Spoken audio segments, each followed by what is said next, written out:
This is the last thing that any charter fishing guide wants to see when their client has hooked a fish.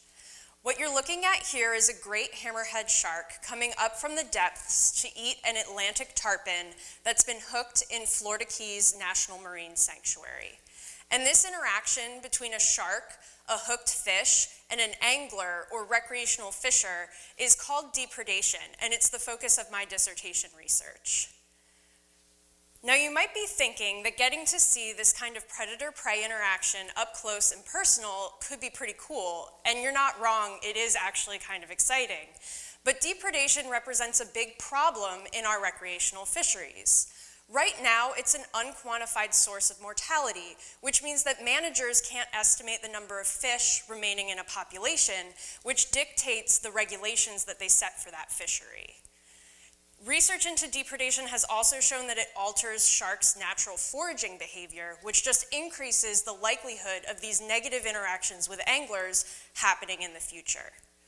So great hammerhead sharks and Atlantic tarpon are two highly migratory species that live in the southeastern United States. And every year they swim hundreds of miles to come to the Florida Keys in the springtime.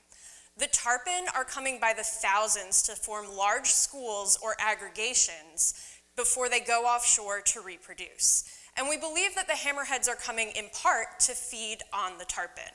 For my research, I'm using hundreds of hours of observing tarpon fishing to understand when, where, and how often this depredation is happening. I'm also tagging and tracking both species in the Florida Keys to understand where they overlap in space and time. Finally, I'm surveying anglers to understand how experiencing depredation changes their future fishing decisions. So far, up to 15% of hooked tarpon at aggregation sites die from depredation before they're able to reproduce. And I've been able to demonstrate hunting behavior in the Florida Keys with the tracking data and track both species simultaneously north to places like Tampa Bay and coastal Georgia. Hearing from anglers, I've learned that the more they experience depredation, the more likely they are to harvest sharks recreationally, which can hinder population recovery for imperiled great hammerheads.